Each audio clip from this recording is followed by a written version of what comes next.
Hello दोस्तों, स्वागत है आप सभी का एक इंडिया जॉब में। दोस्तों आज हम बात करने वाले हैं दिल्ली होमगार्ड भर्ती को लेकर के, जिसमें कि 10,285 पदों पर बहाली आया हुआ है। तो इस होमगार्ड भर्ती को लेकर के उन तमाम प्रक्रिया के बारे में जानेंगे कि इसमें कितना एजुकेशन मांगा गया है और कहाँ के निवासी इसमें अप्लाई कर सकते हैं। इसकी पूरी जानकारी आपको इसी वीडियो में मिलने वाला है, तो बिना स्किप किए इस वीडियो को अंत तक जरूर देखिएगा। तो आइए स्टार्ट करते हैं। अगर आपको अच्छा लगे तो चैनल को सब्सक्राइब करिएगा, प्लस में बेल आइकन जरूर दबाइएगा। आप देख सकते हैं कि राष्ट्रीय राजधानी क्षेत्र दिल्ली सरकार गृह रक्षक महानिदेशालय के द्वारा ये वैकेंसी निकाल कर लाया गया है, जिसका ऑनलाइन आवेदन स्टार्ट होने वाला है। 24 जनवरी 2024 से स्टार्ट है और आवेदन की जो अंतिम तारीख है वो है 13 फरवरी 2024।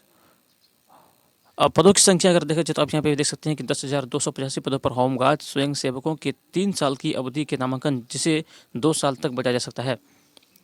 मतलब 10,285 पदों पर बहाली की जो प्रक्रिया है ये होने वाली है। और इसके बाद रही पात्रता कि कहाँ के निवासी इस फॉर्म को फिलअप कर सकते हैं।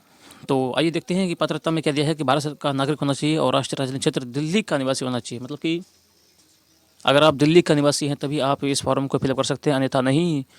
और उसके लिए क्या क्या प्रमाण पत्र होना चाहिए, तो देखिए दिल्ली के निवासी का प्रमाण पत्र उम्मीदवार के पास होना चाहिए। जो निवास का प्रमाण पत्र होता है वो दिल्ली के निवासियों के पास होना निश्चित होना चाहिए। दूसरी बात है कि मान्य पासपोर्ट होना चाहिए।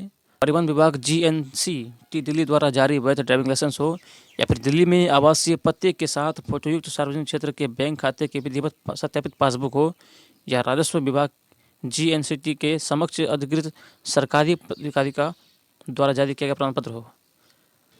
पात्रता की तो बात हो गई। अब रही बात एज की, कितनी एज के लोग इसमें अप्लाई कर सकते हैं। तो एज जो है ना वो 20 से 45 वर्ष के लोग इसमें आवेदन कर सकते हैं। उसके बाद मैं बात करता हूँ शैक्षणिक योग्यता की। कितनी योग्यता क्या होनी चाहिए आपकी, तो इसमें दिया गया है 10वीं और 12वीं पास अभ्यर्थी इसमें अप्लाई कर सकते हैं। तो 10वीं के लिए क्या किया है, शैक्षणिक योग्यता 12वीं पास जो है उनके लिए है सीनियर सेकेंडरी के पद हैं। और 10वीं के लिए क्या है, वो है भूतपूर्व सैनिकों यानी पूर्व CPF और कर्मियों के लिए 10वीं पास है।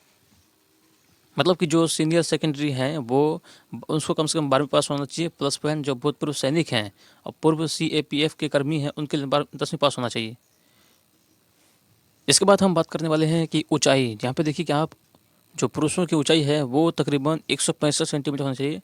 उसके बाद महिलाओं की जो हाइट है यानी ऊंचाई है 152 सेंटीमीटर होना चाहिए।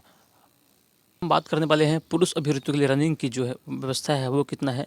तो यहाँ पर आप देख सकते हैं कि 30 वर्ष तक की आयु के जो पुरुष हैं उनके लिए 1600 मीटर रनिंग है, 6 मिनट में है। और जो 30 से 40 के बीच उसका एज है उसके लिए है 1600 मीटर लेकिन 7 मिनट में है।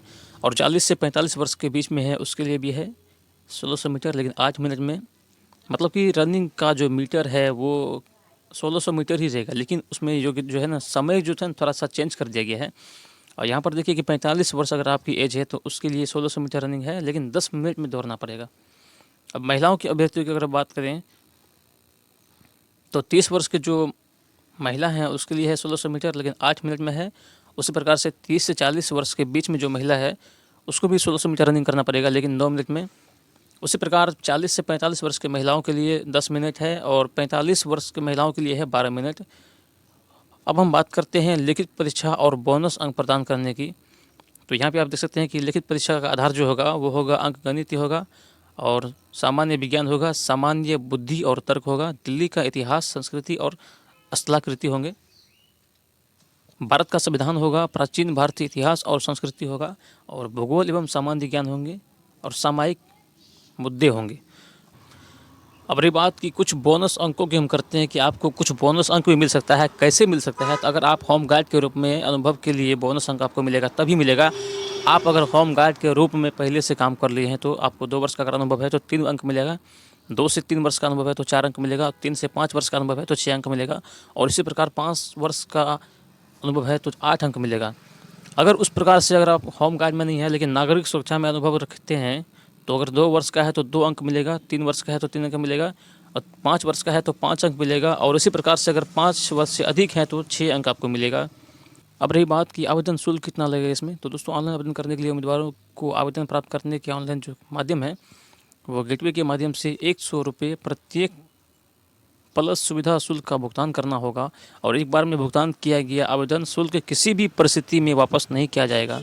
उम्मीद करते हैं दोस्तों ये वीडियो आपको अच्छा लगा होगा। अगर अच्छा लगे प्लीज़ चैनल को सब्सक्राइब करें एंड शेयर करें। मिलते हैं अगले वीडियो में, तब तक के लिए जय हिंद।